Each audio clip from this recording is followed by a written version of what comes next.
Nous allons faire avec notre invité du jour le point sur la situation de la pandémie à coronavirus dans notre pays, le Togo. Et pour faire cette situation, nous recevons le docteur Lidao Alain Bawé. Bonsoir, docteur Bawé. Vous êtes médecin infectiologue au CHU Sylvanus Olympio et vous suivez donc de très près l'évolution de la situation donc du coronavirus au Togo. Au 14 avril aujourd'hui, quelle est la situation exacte de cette pandémie dans notre pays? Alors, merci pour la question. À l'heure où je vous parle, où nous parlons, le 14 avril 2020, le Togo a enregistré 77 cas. Donc 3 décès jusqu'à ce jour. 77 cas, dont 3 décès, mais il y a de bonnes nouvelles dans ces chiffres-là. 77 cas, 3 décès, et à ce jour, à l'heure actuelle, nous avons 32 cas guéris. 32 cas guéris. Alors on a eu une sorte de ce qu'on peut appeler une accalmie.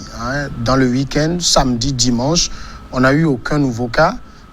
Hier, lundi, on a eu un seul cas. Et aujourd'hui, on n'a aucun nouveau cas. Est-ce qu'on peut confirmer que c'est une accalmie?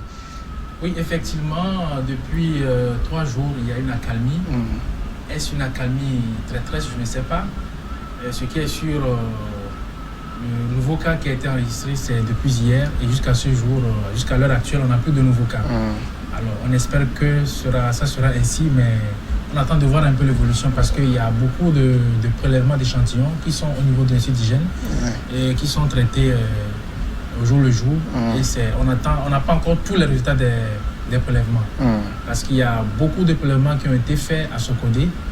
Pour l'instant, on n'a pas encore les résultats. Donc, on ne peut pas dire à l'heure actuelle que c'est vraiment une accalmie. On attend de voir. Qu'est-ce qui fait que les prélèvements, les traitements, les résultats prennent autant de temps? Là, je ne saurais le dire. Ce qui est sûr, qu'il y a vraiment une charge de travail également au niveau de l'institut d'hygiène. Les prélèvements viennent de partout, non seulement du centre de prise en charge où on fait des contrôles, les équipes de surveillance qui circulent dans les districts pour la surveillance des cas contacts. Tous ces prélèvements sont convoyés à l'institut d'hygiène. C'est le seul laboratoire national de Lomé jusqu'à Dapaon qui, même à Dapaon, c'est à Lomé qu'on convoie les prélèvements. Donc, vous comprenez qu'il y a une charge de travail qui est assez énorme. Je ne sais pas le nombre de machines qui est mis à leur disposition, mais comprenez que si on a une seule machine avec tout ce nombre de prélèvements, ça va être un peu difficile. En tout cas, dans le chiffre qu'on a, jusqu'à ce jour, le Togo a réalisé 2806 tests. Est-ce que, en tant qu'infectiologue, ça vous semble rationnel, ce nombre de tests? Oui, ça me semble rationnel. Si on considère, si on prend un peu l'algorithme de départ sur lequel on se basait pour faire les prélèvements. Au départ, c'est à partir des sujets ou bien des voyageurs qui viennent des zones en épidémie qu'on met en surveillance et au bout desquels on va faire les prélèvements. Et maintenant, il se fait que ces voyageurs ont eu peut-être des cas contacts, des sujets contacts, ou bien les cas qui ont positivé également ont été sujets contacts. Donc tout ce nombre-là rassemblé peut avoisiner ce nombre-là. Mais pourquoi circoncire les tests uniquement pour ces personnes revenues de pays à risque ou les cas contacts? Ça veut dire qu'on se dit, de façon générale, la population n'est pas vraiment à risque? Non. À l'heure actuelle, on peut dire que nous avons dépassé le cap d'importation de la maladie, puisque la maladie est déjà rentrée dans la communauté. Pourquoi je dis ça? Parce que il y a beaucoup de cas que nous avons reçus qui n'ont aucune notion de voyage et qui ne se souviennent pas d'avoir été en contact. C'est vrai, on travaille, on sort, on est en contact avec les gens, mais bon, on ne se souvient pas avoir été en contact avec quelqu'un qui est déclaré positif ou bien qui a des signes. Donc ça veut dire qu'il y a des cas symptomatiques dans la communauté et qui sont des sujets, des sujets par lesquels ils vont contaminer les autres. Donc si on part sur cette base-là, il faut peut-être redéfinir le diagnostic ou bien le diagnostic de l'infection dans la population générale. Et donc là, pour le faire, il faut disposer également des moyens pour le faire. Maintenant, aujourd'hui, c'est vrai qu'on se base sur les signes On a dépassé également le cap de voyage, tout ça, de contacts. Mais une fois que quelqu'un a des signes qui répondent au Covid-19, il est également éligible au traitement. Mais est-ce que ça, c'est pas assez, j'allais dire, un peu aléatoire, cette façon de procéder? Pourquoi aléatoire? Parce que lorsqu'on est parti avec les sujets qui revenaient des voyages, après on a cherché les cas contacts, aujourd'hui les signes, mais il y a aussi beaucoup de porteurs sains. On pouvait simplement généraliser les tests. Oui, c'est ce que je dis. Pour généraliser le test, il faut disposer des moyens pour le faire. Et les moyens de diagnostic, notamment les kits de prélèvement, etc. Donc, est-ce que nous disposons d'assez de kits de prélèvement d'échantillons pour faire le diagnostic systématique à toute la population? C'est là la question. Si c'est possible, on le ferait. Mais si ce n'est pas encore possible, on doit sérier le diagnostic. Mais cette façon de sérier, ça tend à montrer quand même, quand on suit les chiffres, puisque jusqu'à ce jour, 77 cas confirmés, ça ne veut pas dire que le Togo ne compte que 77 personnes souffrantes de Covid-19. Oui, c'est ce que je dis. Il y a actuellement plein de résultats qui sont en attente. Oui. Et donc, vous les évaluez à combien? Là, je ne saurais le dire parce que je ne suis pas institut d'hygiène pour savoir le nombre de prélèvements pour lesquels, même ce matin, nous avons envoyé des prélèvements pour les patients qui sont déjà hospitalisés pour des suivis. Oui. Et sans compter les prélèvements qui viennent des différents districts dans le cadre de la surveillance des patients. Maintenant, les cas asymptomatiques. Oui. Alors, ceux-là peuvent contaminer d'autres personnes sans le savoir. Oui. Alors, comment on gère tout cela? C'est-à-dire, on attend forcément à ce que les personnes contaminées présentent les symptômes pour pouvoir arriver? Oui, c'est là la difficulté. Parce qu'à l'heure actuelle, on ne fait pas de tests systématiques à toute la population. Donc, forcément, il faut que la personne présente des signes ou bien la personne ait été en contact avec une personne qui est suspecte ou bien confirmée. Donc, il y a une évaluation des risques qu'on fait d'abord. Même une personne asymptomatique peut faire l'objet d'un prélèvement. Si on évalue le risque, c'est-à-dire que la personne a été en contact avec un cas confirmé, par exemple. Mais une personne qui se lève comme ça et va dans les centres accrédités pour faire un prélèvement, pour le moment, ce n'est pas encore d'actualité. Oui. C'est-à-dire, si je me lève aujourd'hui, je n'ai aucun symptôme, je vais dans le centre, je ne serai pas pris en charge. Ce n'est pas pris en charge, ou bien vous n'allez pas bénéficier de ces prélèvements. C'est lorsqu'on aura fait évaluer le risque que vous serez en mesure d'être éligible pour le prélèvement. Alors, en fait, ça dit ce sur quoi on compte, c'est que, par exemple, je dise, tiens, attention, j'ai été en contact avec quelqu'un qui est rentré de voyage de France, d'Italie, ou je ne sais pas moi d'où. Et là, quand je viens, on me pose des questions ou simplement on dit, ah oui, parce que vous avez simplement été en contact avec quelqu'un qui est venu de ces pays-là, et puis on fait les prélèvements. Oui, en fait, il y a également, lorsque vous allez, c'est pas systématique, après l'interrogatoire pour évaluer le risque, tout ça, il y a ce qu'on appelle la mise en quarantaine, donc les 14 jours. Et c'est au bout des 14 jours de quarantaine, mais de mise en quarantaine, que les prélèvements vont se faire. Mais si d'emblée vous allez avec des signes déjà, on peut déjà vous faire des prélèvements. Mais lorsque vous allez asymptomatique et avec le risque de contact avec un cas confirmé ou bien un sujet qui vient d'un voyage, vous allez suivre la chaîne normale, c'est-à-dire mise en quarantaine, mesures de protection prescrites, et puis au bout de 14 jours, on vous fait un prélèvement.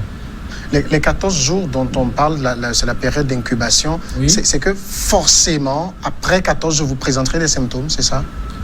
Alors, l'incubation, c'est la période qui sépare l'introduction du germe dans l'organisme et la manifestation des premiers signes de la maladie. C'est ce qu'on appelle l'incubation. Donc, en clair, c'est la période sans signes. Donc, entre le moment où vous avez été contaminé et le moment où les signes commencent, c'est ça la période d'incubation. Et pour ce cas, elle est évaluée entre 2 et 14 jours.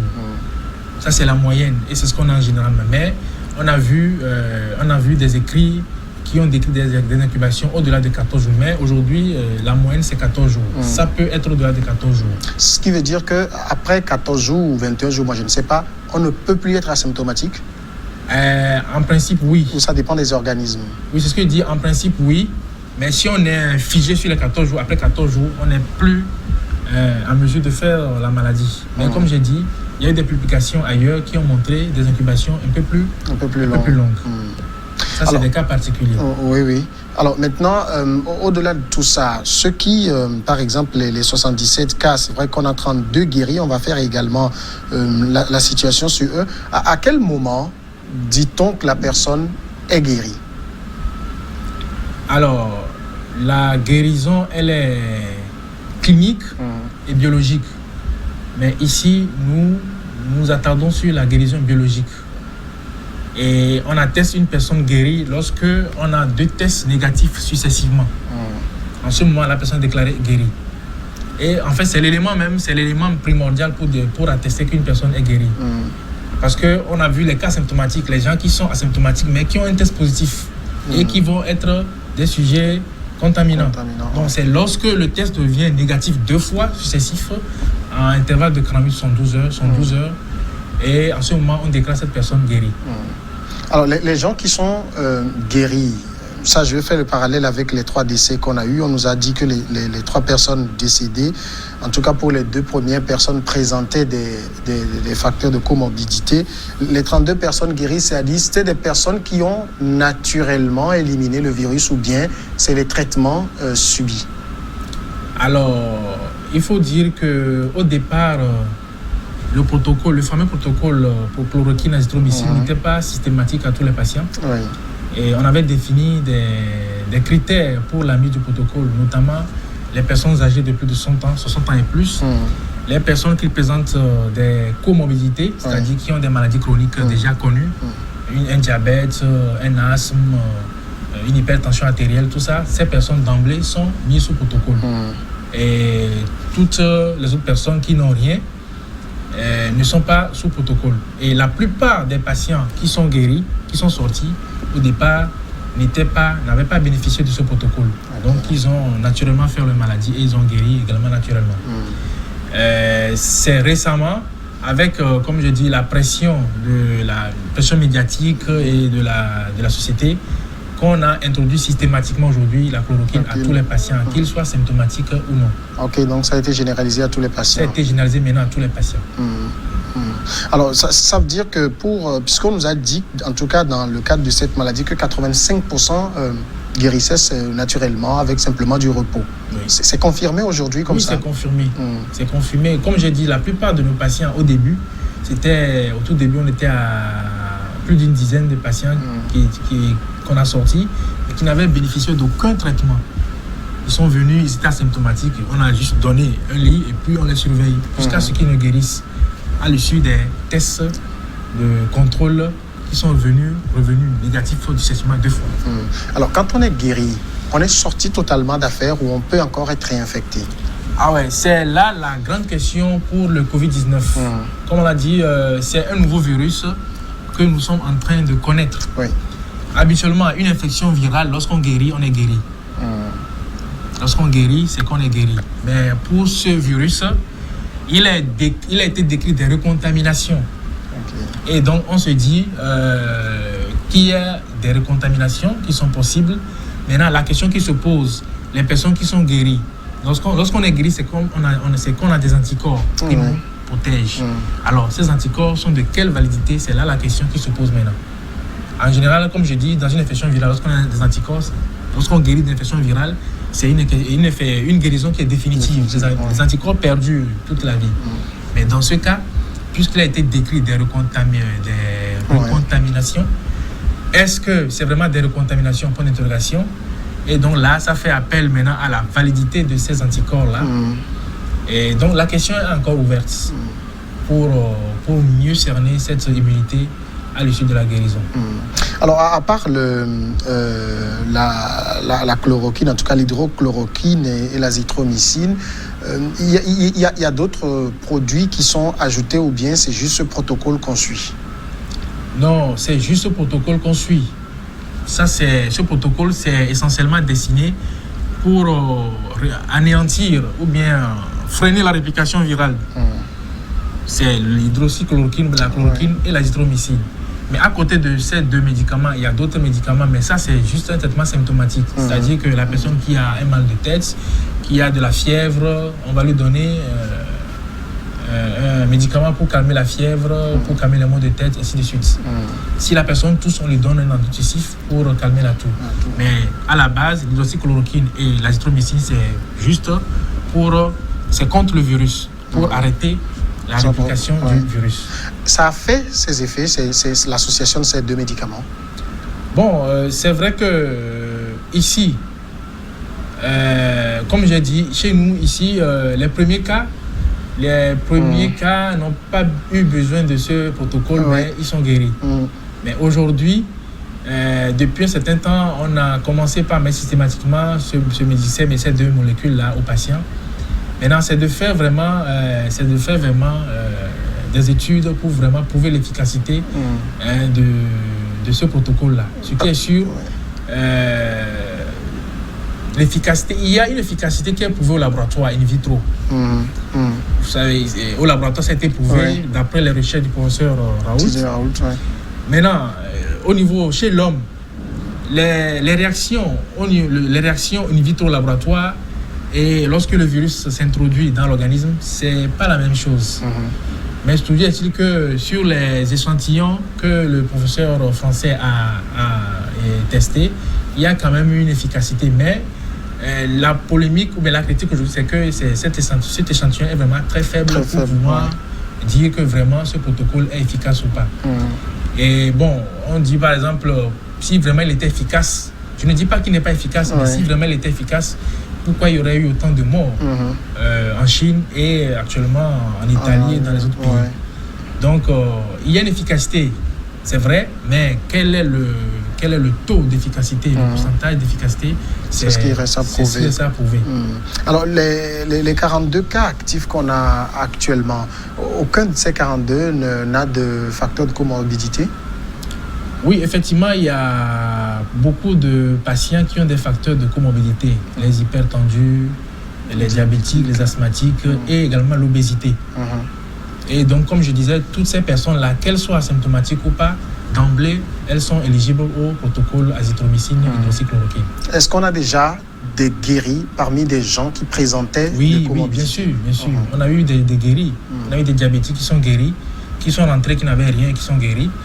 Et essentiellement, c'est les diabétiques. Actuellement, on a des hypertendus qui sont asymptomatiques. Et la plupart des tests contrôles que nous avons fait hier, beaucoup sont négatifs. Et donc, dans 12 heures, on va recontrôler si c'est négatif. Plusieurs personnes vont sortir. Ça veut dire pour les 2 décédés, parce que le 3e, je pense qu'il était déjà décédé ailleurs avant que les tests ne soient faits. Les 3 sont décédés au niveau du centre. Mais le 3e n'était pas au centre dès le départ. D'après ce que j'ai lu, en tout cas. Non. Les 3 sont décédés au centre. Les 3 décès, c'est au centre que ces décès ont été enregistrés. Puisque le 3e, je pense qu'il est arrivé le 2. Oui, le 3e, il a transité par plusieurs formations sanitaires avant d'arriver chez nous. Et c'est chez nous qu'il est décédé. On a réussi à avoir les contacts, les cas contacts? Oui, comme je dis, dans tous les districts, il y a une équipe de surveillance. Et ce 3e cas, effectivement, il y a une équipe qui s'en charge, notamment l'époux de la victime, enfin, du défunt, et puis les enfants. Alors, aux dernières nouvelles, l'épouse serait négative. Bon, pour les enfants, je n'en sais pas, mais pour l'épouse, on sait qu'elle est négative. Mais ce qui est sûr, il y a une équipe sur le terrain qui fait son travail.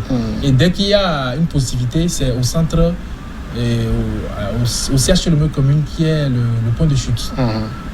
Alors, docteur, est-ce que moi, j'aime être très optimiste dans cette situation. Est-ce que le Togo est en train de gagner la bataille? Est-ce que le Togo est en train de gagner la bataille? Je dirais pour le moment, oui, nous gagnons la bataille parce que nous n'avons pas encore eu de situation vraiment débordante. Et jusqu'à ce jour, nous avons enregistré 3 décès, même si les gens n'y croient pas. On n'a que 3 décès. Et la plupart de nos patients sont asymptomatiques. On souhaite que ça soit le cas. On a eu une accalmie de quelques jours.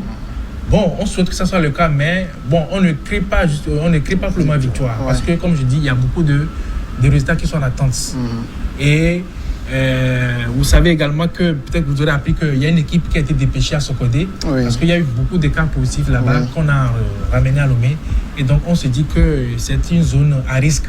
Donc, beaucoup de déploiements ont été faits. Là, à Sokodé, par exemple, les déploiements ont été faits systématiquement dans le village dans lequel l'équipe est partie. Parce que là, on n'a pas attendu qu'il y ait des signes d'abord. Donc, il y a eu des déploiements systématiquement à tous les patients, enfin, toute la population. Toutes les personnes qui ont été croisées ont bénéficié de déploiements. Donc, c'est vraiment un nombre important de déploiements. Plus d'une centaine, je pense. D'accord. Et ça continue encore. Donc là, la bataille n'est pas encore gagnée, mais bon, pour le moment, on maîtrise la situation. On a appris également l'arrivée d'une équipe médicale de Cuba. Oui. C'était important de faire venir du renfort. Alors, cette équipe de médecins qui est arrivée de Cuba, franchement, je ne sais pas pourquoi elle est là. Je ne sais pas si elle a été invitée par le gouvernement togolais ou bien c'est une équipe qui a voulu volontairement apporter son aide au Togo. Parce que c'est possible aussi. Ce qui est sûr, c'est vrai que nous avons une charge de travail qui est importante, mais nous, on n'est pas encore au-delà de nos capacités pour demander du renfort. Et pour demander du renfort, ce n'est pas 11 médecins qu'on ne peut pas trouver ici, puisque c'est 11 médecins qui sont arrivés de Cuba. 11 médecins, on peut en trouver au Togo. Donc, je ne sais pas vraiment les raisons de cette équipe, les raisons de la présence de cette équipe, mais ce qui est sûr, ce n'est pas le corps médical qui a exprimé le besoin d'avoir, de nécessiter une aide étrangère. Donc, le but de leur visite ici est à comprendre. Mais on n'est pas encore débordé pour nécessiter une aide extérieure. Alors, vous êtes infectiologue, donc vous êtes au front de la lutte contre cette pandémie. Est-ce que nous avons aujourd'hui les moyens, quand je veux parler des moyens, par exemple, d'appareils respiratoires, au cas où on ne le souhaite pas, d'autres personnes seraient en détresse respiratoire. Est-ce qu'il y en a suffisamment pour faire face à la situation? Oui, il a été annoncé l'arrivée de plusieurs appareils respirateurs et actuellement, 5 ou 7 appareils sont arrivés sur le site de prise en charge et qui sont en train d'être montés pour leur utilisation. Comme j'ai dit précédemment dans une émission, il y a toute une réflexion qui se fait au siège sur le commune. Et donc le bloc qui est quasiment fin prêt pour être utilisé, c'est dans ce bloc que les appareils respirateurs sont en train d'être montés pour leur utilisation future. On a déjà eu d'autres cas de détresse respiratoire? Depuis les 3 décès qui nous ont posé des problèmes, on a eu encore un cas de détresse respiratoire qui est également hospitalisé actuellement, mais tout est rentré dans l'ordre. Il n'y a plus de détresse respiratoire et tout va bien. Alors, docteur, aussi simple que cela paraisse, ce mal est vaincu ou peut être vaincu par les gestes barrières. Oui, ce mal doit être vaincu par les gestes barrières parce que pour le moment, nous n'avons pas encore de vaccin contre cette maladie et ce sont les mesures préventives. Les mesures préventives. Enfin, la vaccination, c'est une mesure préventive, mais avant d'arriver là, il faut vraiment des mesures individuelles pour lutter contre cette maladie. Et ces mesures-là, lorsqu'on les applique très bien, je pense qu'on va connaître des jours sans confirmation des cas. Et si vraiment la population respecte ces mesures, je pense qu'on va y gagner. Donc, c'est le lieu d'appeler à la discipline de la population pour vraiment observer ces mesures de prévention. Et pour vous, aujourd'hui, quand on regarde quand même, je fouillais un peu sur les réseaux sociaux, on voit encore par endroits beaucoup d'attroupements, des gens qui n'ont pas de cache-nez, tout ça, c'est inquiétant?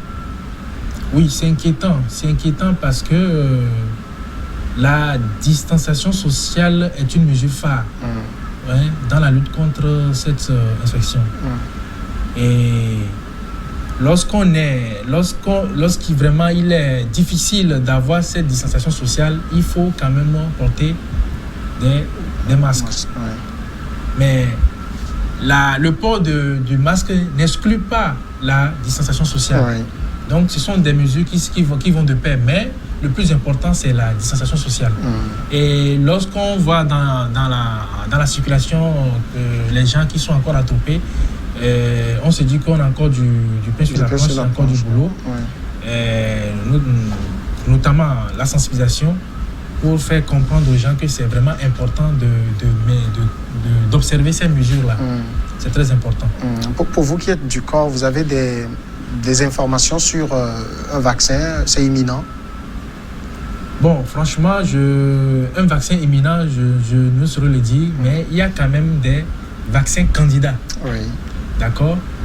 Mais maintenant, reste est-ce que ces vaccins candidats ont suivi toutes les étapes qu'ils doivent suivre avant d'être largués dans la population pour l'interrogation? Sinon, au niveau de la recherche, il y a des vaccins candidats qui sont proposés, mais reste à savoir est-ce que les règles éthiques sont observées. Parce qu'un vaccin, c'est vrai, le vaccin c'est pour protéger, mais un vaccin, c'est un médicament aussi qui a des effets secondaires. Donc, un vaccin qui n'a pas fait la preuve de son innocuité sur l'humain, et qu'on introduit comme ça peut encore créer d'autres soucis à gérer. Et donc, ce sera la catastrophe. La catastrophe. Docteur Lidao Alain Baoué, merci d'être passé répondre à nos questions. Merci. Vous êtes médecin infectiologue au CHU Sylvanus Olympio. Nous allons marquer maintenant une pause et juste après le journal, on va passer à Regard croisé.